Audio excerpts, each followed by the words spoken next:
Bueno, en otro programa de Pensándonos a nosotros mismos, hoy retomamos un tema que ya habíamos iniciado en algunas otras entrevistas, la cuestión en términos globales, de la salud mental.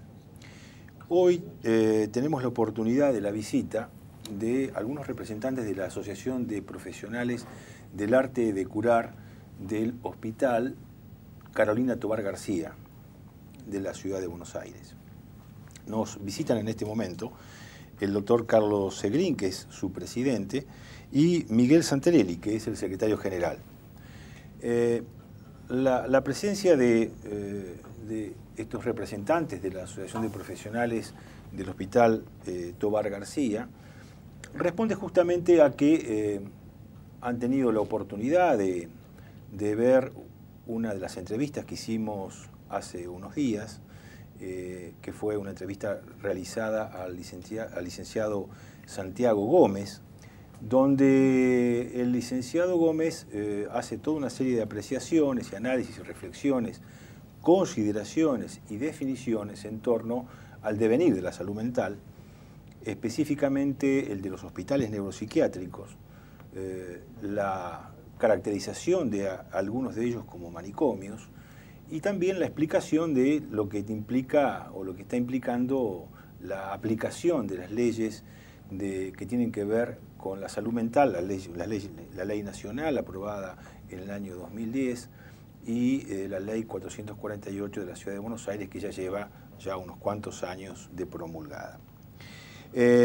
Como la Asociación de Profesionales, digamos, después de mirar esa entrevista, consideró que, como había sido mencionado el Hospital Tovar García, habían sido mencionados sus trabajadores y profesionales en esa entrevista, le pidieron a Comarcasí la posibilidad de ser entrevistados, estar con nosotros y de alguna manera ejercer un derecho a réplica. Muchas gracias por estar. No, gracias por el espacio, que realmente nos es muy importante. ¿Sí? ¿Lo he explicado bien esto? Digamos, perfectamente. ¿están de acuerdo con...? Sí, sí. Bien. Antes de entrar en el tema que ustedes querrán expresar en torno a las objeciones, las diferencias que pueden tener sobre las opiniones vertidas en otro programa, ¿por qué no explican a nuestra comunidad qué es el Hospital Tovar García? Bueno, me parece un principio adecuado. Justamente lo que nosotros intentábamos es traer lo que pensamos, lo que vivimos cotidianamente de lo que es el Hospital Tovar García. En primer lugar, no es un neuropsiquiátrico. Por definición, esa palabra ya no figura más en el nombre del hospital. Y lo que uno nombra tiene un peso particular, sobre todo en salud mental. No es un manicomio, ¿sí? De hecho, los manicomios son anteriores a la gestación del hospital. Nuestro hospital, que mucha gente no conoce, inclusive gente y agentes de la salud desconocen que hay un hospital infanto-juvenil, que es el Tovar García, y solamente lo ubican cuando le dicen está al lado del Borda. Ah, al Borda sí se lo conoce. Esto nos deja muy pegados. El hospital surge en el año 68, un año muy particular en el mundo, ¿no? Me parece que un año muy productivo, Mayo francés, revueltas sociales, en un momento que uno no podría decir el momento del surgimiento de un manicomio, ¿sí? Si pensamos el manicomio como una institución muy antigua, con siglos de historia, que ya estaba puesta en cuestión cuando Pinel decide soltar a los locos que estaban encadenados. Estamos hablando de unos 200 años antes, ¿sí? Entonces, desde ese punto, sentirnos ubicados en el lugar manicomial realmente nos produce violencia. Nos parece que en este afán de defender la subjetivación de los pacientes, nos objetiviza a nosotros como trabajadores, profesionales y no profesionales. Una interrupción pequeñísima, sí, como para seguir en la línea. ¿Dónde está ubicado el Hospital Tovar García? Está ubicado al lado del Borda. ¿Y dónde está el Borda entonces? Carrillo 315. Muy bien. Lo que antes era la calle Vieites. El sur de la ciudad de Buenos Aires. El sur de la ciudad de Buenos Aires. Barracas. Uno podría decir el sur de la ciudad de Buenos Aires, en donde están ubicados los hospitales Tovar García, Borda, Moyano y Muniz, ¿sí? Es decir, el rincón de la ciudad donde durante mucho tiempo fueron alojados pacientes que la sociedad tenía algún tipo de prejuicio para poder contactarse o poder integrarlos. Es una parte de la ciudad que ha quedado por mucho tiempo olvidada, dejada de lado. ¿Qué es eso, la manzana de los locos? Claro, bueno, la manzana de los locos es la que está limitada por las calles Carrillo, Bransen, Amancio Alcorta y Pedriel. Creo que es Pedriel. ¿No? Creo que es Pedriel la otra. Que bueno, posiblemente ahora contemos con vecinos más calificados, porque hay un proyecto de un centro cívico que se va a desarrollar dentro de estos predios, cosa que ha producido, bueno, mucho movimiento social y en agentes también de la salud y la salud mental, y en otros agentes seguramente, agentes inmobiliarios, no sé qué. Hay un gran proyecto inmobiliario, ¿no? ¿Está pensado? Hay un proyecto interesante que ahora, por lo que yo tengo entendido, se llama a concurso, después que ha sido ganado ya por uno de los postulantes y se verá. Seguramente va a cambiar mucho, lo cual nos parece excelente. Nosotros no estamos acá para poner en discusión las leyes de salud mental con las que además estamos de acuerdo. Y si no lo estuviéramos, es la ley. Y la ley no está para que uno esté en acuerdo o desacuerdo, ya está. Se debe cumplir. Y creo que esto compartimos en la asociación la idea de que realmente son leyes que nos van a ubicar en otro lugar y que ubica al paciente psiquiátrico en otro lugar. ¿Sí? Vuelvo a los palotes para hacer un programa que tenga alto contenido comarquero, digamos, comunitario. ¿Qué es un manicomio? Desconozco, nunca trabajé en un manicomio. No sé, vos, Miguel. Por lo pronto, es una figura, ¿sí? Que me parece es una figura a la que se apela bastante hoy por hoy, ¿sí? Pero es una figura muy asociada a un tipo de Estado que ya no existe, por diversidad de variables. Una de ellas política. El Estado en su momento asumió directamente la custodia de personas definidas como patológicamente peligrosas, ¿sí? Y asumió una custodia directa, ¿sí? Por lo cual esa persona era segregada de la circulación social. Hoy por hoy el Estado ya no cumple esa función o ya pretende no cumplirla porque, bueno, deslinda esa función, ¿sí? En otros servidores en la sociedad, hoy por hoy más del lado del ámbito privado, ya no del lado del hospital público. Eso me parece es importante tomarlo en cuenta. La figura del manicomio asociada a cierta función de custodia del Estado, ¿sí? Función que hoy ya el Estado no cumple, de custodia de lo peligroso. ¿Sí? Estos conceptos que por ahí trabaja Foucault, ¿no? En Vigilar y Castigar, donde él habla de las instituciones de control social, donde dentro de ellas está también la salud mental, ¿no? Las instituciones que se dedican a la salud mental como manera de controlar al peligroso o al diferente. Y ustedes afirman que la función manicomial ya no existe en la Argentina. No existe en el Tobar García. La Argentina es muy amplia. Bien, yo no me atrevería a decir eso sin conocer todo el país. Bien, había malinterpretado. Me parece que igual es un concepto perimido y que nadie en su sano juicio, valga el término, sostendría hoy la necesidad de una estructura manicomial, ¿sí? Ni siquiera la gente que se opone, que la debe haber, a la ley de salud mental, porque como estructura, ¿sí? Esto no quiere decir que en algunos personajes pueda ser que algunos vestigios históricos queden, ¿no? De hecho, la ley de salud mental de la Ciudad de Buenos Aires reconoce la existencia de los hospitales monovalentes especializados en salud mental. No habla de manicomios. Eso es importante tenerlo presente.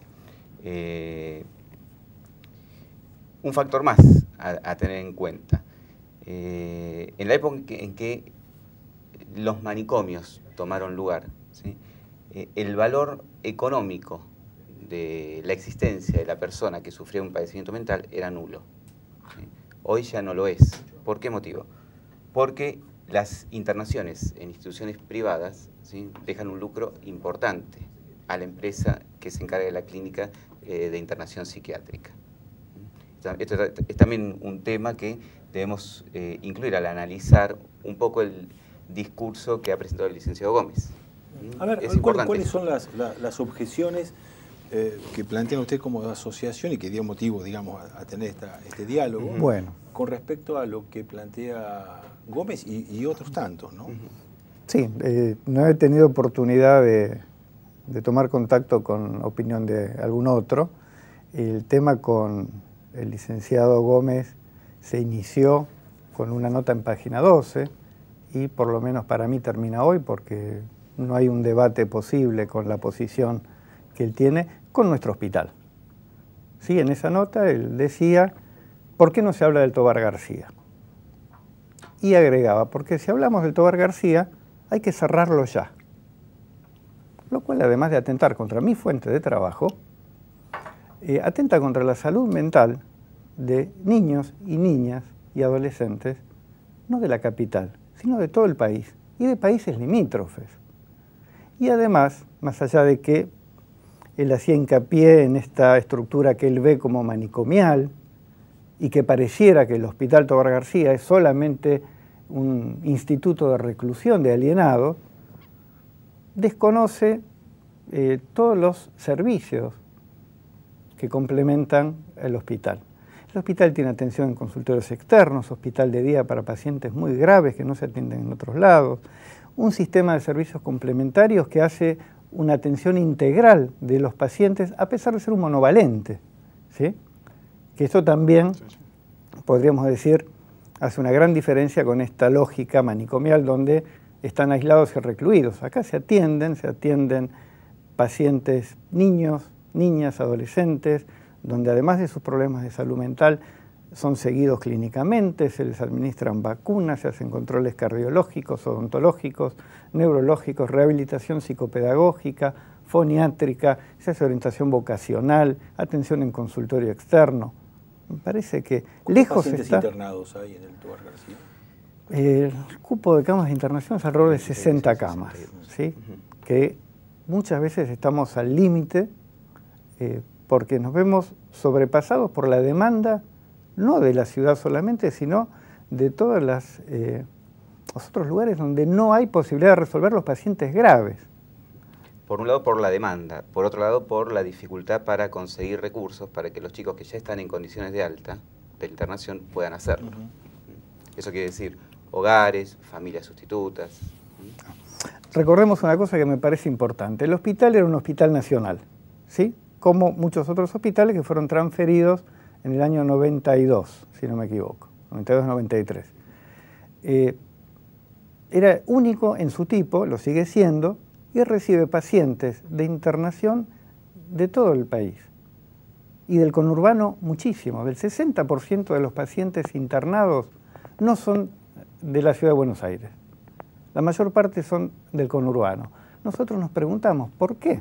¿No hay instituciones dentro de todo el gran sistema que pueda absorber estos pacientes? Parece que no. Inclusive, y esto creo que es algo que esperamos con mucho entusiasmo, ¿no? Que es la inclusión de los pacientes internados en los hospitales generales. ¿Sí? Tenemos 2 hospitales generales de niños en el gobierno de la ciudad y sin embargo es mucha la dificultad para conseguir camas de internación psiquiátrica para pacientes severamente perturbados. ¿Sí? Esto hay que tenerlo en cuenta. ¿Cuáles otras objeciones tienen con respecto a las afirmaciones, las definiciones que dio el licenciado Gómez?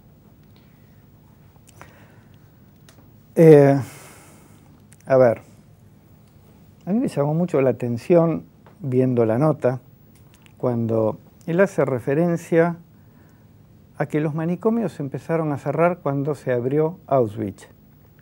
Supongo que se refería a que se abrió al público, ¿sí? Al conocimiento social, y no al momento en que se abrió con el comienzo de la Segunda Guerra Mundial.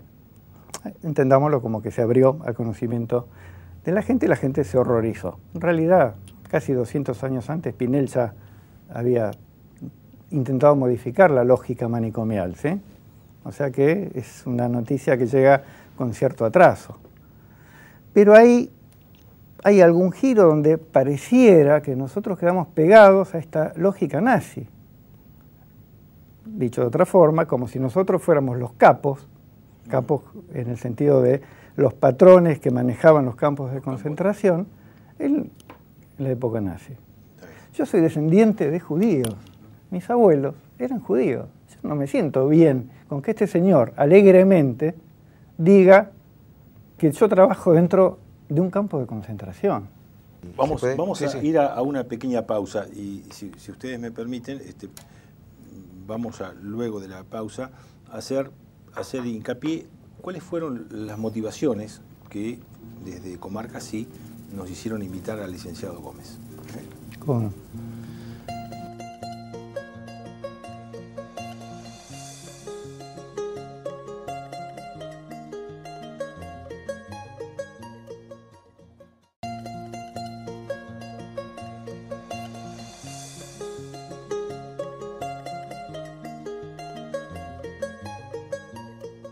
Bueno, siguiendo pensándonos a nosotros mismos, con dos profesionales que nos visitan de la Asociación de Profesionales del Arte Decular del Hospital Tobar García.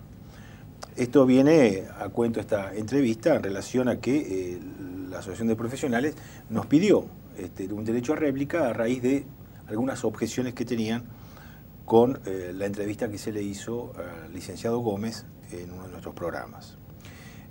Yo les quería comentar que lo que nos atrajo de la posición de Gómez, que no es una posición exótica, es decir, que la posición de Gómez la hemos visto recogida en otros actores que tienen que ver con la salud mental o la salud pública. El licenciado Gómez manifestó una diferenciación en el concepto de manicomio, en el sentido de que manicomio en sí no es una cuestión edilicia, manicomio tiene que ver con fundamentalmente un modelo de atención en salud mental, una forma de relacionarse con el doliente y a su vez una forma de relacionarse entre los propios trabajadores.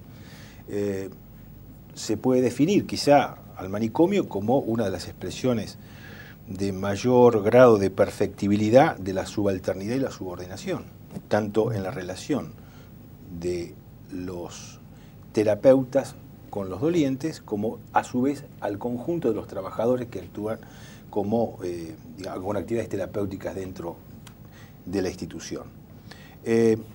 Gómez plantea algo interesante, que también tiene algunos otros antecedentes de reflexión, en virtud de la reflexión de cómo se cambian las organizaciones, las instituciones. Gómez plantea, que lo han referido otros autores, procesos de cambio a partir de la propia institución, para lo cual considera, creo, no sé si es textual las palabras, pero conceptualmente considera a los procesos de reflexión de los trabajadores sobre sus propias prácticas como el elemento sustantivo en el proceso de cambio institucional. Yo no alcancé a observar, por ahí se me pasó, la apreciación de que el Tobar García debía cerrarse, sino más bien interpretaba, a lo mejor equivocadamente, en las palabras de Gómez, no creo, de que en realidad lo que se proponía era un cambio institucional, no el cierre de un hospital. Y algo que Gómez lo ha planteado, y lo han planteado otros también, quisiéramos darle la voz a ustedes en este sentido, es que se analiza que los dos cuerpos legales dominantes en la ciudad de Buenos Aires y en el país, como la Ley de Salud Mental Nacional y la Ley 448 de la ciudad de Buenos Aires, mucho más antigua, han tenido un montón de resistencias que pueden ser caracterizadas como resistencias de tipo corporativo, tanto sea por sectores profesionales del interior de los hospitales psiquiátricos o también por digamos, agrupaciones o corporaciones de nivel científica o gremial, etcétera, etcétera. Esto es lo que nosotros entendíamos como cautivante en la entrevista. ¿Tienen algo que decir al respecto? Bueno, en realidad sí, ya sabíamos, esta postura no es nueva. Todos los que más o menos leímos a Foucault sabemos que desde los 70 se viene planteando esto. No es novedoso. Y además estamos de acuerdo. Ahora, me parece que esta lectura supuestamente objetiva, distante, casi panóptica, de los, entre comillas, manicomios, tiene que ser complementada con una mirada desde adentro, desde los que trabajamos en el hospital, profesionales y no profesionales, porque todos somos trabajadores de la salud mental, y que se merecía el hospital y nuestro trabajo y el esfuerzo de mucha gente que ha luchado por el hospital. Podríamos mencionar a la licenciada Norma Ferrara, la anterior presidenta, que ha hecho un amparo para solicitar modificaciones dentro del hospital en cuanto a la estructura, cantidad de agentes que tal vez uno podría decir, bueno, son más sumados a la causa manicomial. No, de ninguna manera, porque son profesionales de muchas disciplinas que hacen justamente una mirada interdisciplinaria de lo que es el paciente para poder subjetivarlo como corresponde. Además, si me permite, y esto me parece un punto nodal, pensar que el paciente alienado es un tipo de paciente es objetivarlo de una manera cruel. No es lo mismo un chico con un trastorno general del desarrollo que una chica con intento cierto de suicidio, que un paciente que tiene su cerebro arrasado por consumir Paco durante 3 o 4 años y tiene 15. Son pacientes diferentes y cada uno necesita un abordaje diferente, una terapéutica diferente y tiene unas posibilidades diferentes, sin entrar en las consideraciones sociales, familiares, que le dan una complejidad y una singularidad a cada paciente que no se podría trabajar si no fueran el 1 a 1. ¿Sí? Eso creo que tiene que quedar claro. Y que el hospital es mucho más que la internación. Uno podría agregar. Licenciado, usted me quería hacer una aclaración determinada. Sí, pero primero quiero retomar algo de lo que planteó que me parece oportuno. Yo creo que es efectivamente necesario que en las instituciones se den procesos de reflexión interna. ¿Sí? El tema es que creo que el licenciado Gómez supone que en el Hospital Tobar García no se dan, o por lo menos la forma de expresarse hace suponer eso.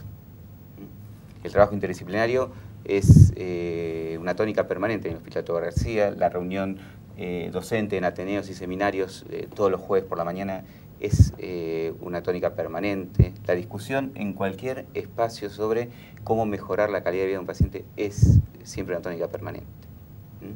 Y quería retomar, no solo por el contenido, sino por la oportunidad, por el momento en el que aparecen presentaciones como la que ha hecho el licenciado Gómez, sin dudar para nada de lo que puede ser su intención al respecto. Pero se escuchó que junto a esa acusación de ser prácticamente torturadores de niños en el hospital, a unos minutos antes, unos minutos después, se le escuchó decir que además cobramos mucho, que nuestro sueldo es alto. Sí. Y trabajamos poco. Y en realidad, si se conjugan, vamos a decir así, esas dos versiones, que no sé en qué se ampara como para decirlo, qué argumentos presentó ni qué argumentos podría presentar, uno diría, suena bastante a desacreditación del espacio público. Del espacio público en salud, del espacio público en salud mental. Yo creo que el ingeniero Macri, si lo escuchó, se pararía y aplaudiría de pie en un discurso como el del licenciado Gómez. Digo, en oportunidad de estar tercerizándose y privatizándose gran parte de la atención en salud mental. La resolución 52 de este año del Ministerio de Salud, por lo menos, está ya llamando a licitación para contratar empresas de clínicas psiquiátricas para internación privadas, ¿sí? El antecedente del habeas corpus, que de paso yo creo que si el licenciado Gómez se hubiese interiorizado un poco nada más de lo que se trabajó en el Hospital García para defender los derechos de niñas, niños y adolescentes, no hubiese expresado lo que expresó. El habeas corpus que se sucedió en el año 2010 fue por la permanencia de chicos en el sector de internación cuando ya tenían el alta dada por los mismos profesionales del servicio de internación. Fue motivada por la falta de recursos o de provisión de recursos para que esos chicos fueran alojados en familias sustitutas o en hogares, ¿sí? Que para nada depende del hospital.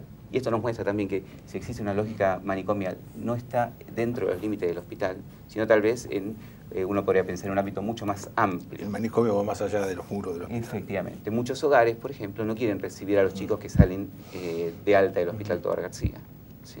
Por ejemplo. Pero quería agregar una cosita más. Que también se den oportunidad en que los gremios estamos discutiendo paritarias. digo, que diga que tenemos un sueldo alto, ¿sí? Por eso me parece demasiada casualidad, ¿sí? Que plantee esto. Voy a tomar la figura de Auschwitz, ¿sí? Yo creo que es muy interesante, puede tener hasta un aporte en lo filosófico, en lo teórico, pensar en lo que fue la historia de Europa pasada, ¿sí? Pero yo sugeriría a Liceo Gómez y a todos los profesionales que tal vez quieran ocupar un lugar en la televisión y presentarse ante el público, que estén un poquito más atentos a la historia reciente de nuestro país, ¿sí? El discurso de desacreditación de lo público, ¿sí? Es un discurso que se inició durante la dictadura militar y que se efectivizó concretamente durante el menemismo. Yo creo que es algo que hay que tener presente, ¿sí? Veamos más nuestra historia reciente, no tanto la de Europa del siglo pasado. Ustedes deben conocer, son conscientes que por ahí hay algunos ejemplos para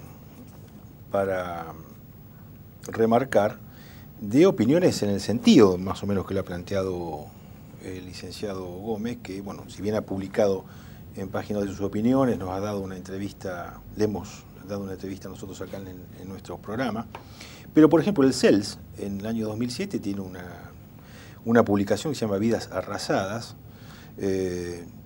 importante publicación, donde hace un análisis de los hospitales Borda, Moyano, Tobar García y algunos de la provincia de Buenos Aires también. Donde hay apreciaciones muy claras, bueno, como sobre las situaciones de internación de los pacientes en estos hospitales.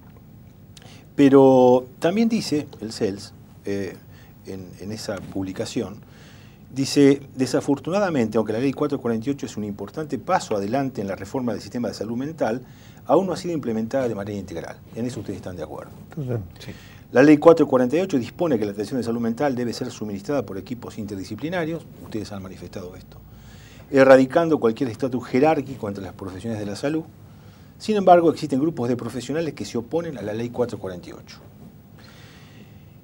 Y dice el CELS como pie de página de esto, la Asociación Gremial de Psiquiatras de la Capital Federal, la Asociación Argentina de Psiquiatras, la COMRA, la Asociación de Médicos Municipales, dice, promovieron una demanda de inconstitucionalidad de la Ley de Salud Mental. El Tribunal Superior de Justicia de la Ciudad de Buenos Aires declaró inadmisible esta acción de inconstitucionalidad. Actores del campo de la salud mental, como los investigadores pudieron entrevistarse, expresaron que existe una poderosa oposición de los gremios como un importante obstáculo a la reforma del sistema de salud mental. ¿Esto les atañe a ustedes como asociación de profesionales? Nosotros no estamos. No, ustedes no están, por eso... No, porque me parece importante destacar que además de que no estamos, casi el 50% de los profesionales del hospital pertenecen a nuestra asociación, ¿sí? Que es interdisciplinaria por definición. Cuando se interpuso, en realidad, esta demanda de inconstitucionalidad, hay otras publicaciones que analizan esta demanda, que hacen estas agrupaciones y asociaciones y confederaciones, dicen que en realidad uno de los fundamentos que motivaron esta posición fue el evitar que profesionales no médicos fueran, digamos, pudieran concursar en determinadas jefaturas. ¿Ustedes comparten esa posición? De hecho, una de las posiciones que claramente tenemos en la asociación es que tenemos que atenernos a la ley y que cualquier profesional que tenga competencia en el llamado a concurso se puede presentar y puede ser jefe. La ley es muy clara, la Ley Nacional de Salud Mental es muy clara en eso. El único requisito exigible para una jefatura es la capacidad para integrar saberes, en ninguna disciplina o profesión en particular. Finalmente, se nos acaba un poco el tiempo. Nos queda un minutito. Tendría que haber determinados puentes de acuerdos entre diferentes posiciones que a veces pueden llegar a ser más aparentes que reales. Ustedes son trabajadores de un hospital neuropsiquiátrico, un hospital psiquiátrico, un hospital general, como le quieran llamar. Monovalente, hospital, especializado en salud mental. Son trabajadores de un hospital. No, pero ¿Entienden entienden que para cambiar ese hospital o cualquier otro, para cambiar los modelos de atención, las pautas organizacionales, la forma de relación, es imprescindible un proceso de reflexión, de participación democrática. En eso están de acuerdo, son una asociación. Hay otros muchos que supuestamente no concuerdan con algunas cosas, pero hay puentes y hay cosas que los hermana en los conceptos. Es decir, la defensa del hospital público, la oposición a proyectos inmobiliarios para arrasar con los hospitales públicos, pero están de acuerdo de que a los hospitales en general, y no solamente a los de salud mental, también hay que cambiarlos. Hay que cambiar los modelos de atención. Y no tanto los modelos de atención están dados por las restricciones de tipo presupuestaria o edilicias, sino por la manera como nosotros, los trabajadores de la salud, hacemos nuestro trabajo. ¿Esto compartirían ustedes este punto de vista? Con usted sí. Creo que es claro que lo compartimos. Siempre que se especifique cuál se considera que es el modelo de trabajo que un equipo tiene, no habría inconveniente. El problema es cuando, me parece, las apreciaciones se hacen tan generalizadas. Nos quedan un minuto. ¿Algo más que ustedes quieran aclarar con la comunidad que nos ve y nos escucha? Carrillo 315, el hospital tiene las puertas abiertas para cualquiera que lo quiera visitar. Puede dirigirse a la Asociación de Profesionales, buscarme a mí, a Miguel, a Norma, cualquiera de los miembros de comisión directiva. Les hacemos recorrer el hospital, obviamente se verá según quién venga qué puede ver, qué no. Hay chicos internados, esto merece respeto y privacidad, pero estamos dispuestos a lo que necesiten como para ver cómo es realmente el hospital en el que trabajamos nosotros. ¿Sí? Para agregar algo más, una información Sí. más que nada. El habeas corpus que mencionamos, que defendía los derechos de los chicos internados y que ya estaban en condiciones de salir, en realidad fue promovido por los informes efectuados por los profesionales del Hospital Tobar García. Esto tiene que quedar claro. Y del mismo modo, una compañía del hospital fue cesanteada por continuar elevando informes que denunciaban situaciones complejas, pero no dentro del hospital, sino en lo que hace a la política más general de alojamiento de estas problemáticas. Eso es muy importante informar a la comunidad porque no lo sabe. Muchos otros profesionales hemos sido prácticamente amenazados con una sanción por habernos opuestos a que los chicos que se fueron finalmente del hospital, ¿sí?, lo hicieran a una clínica psiquiátrica privada cuando no tenían indicación de internación, lo cual constituye una privación ilegítima de libertad. Y eso fue avalado por un juez de la Ciudad de Buenos Aires. Muchas gracias por estar. Nosotros vamos a insistir en nuestra tarea de tender puentes de entendimiento y los invitamos para cualquier otra oportunidad también. ¿Cómo no? Gracias. Muchas gracias. Muchas gracias.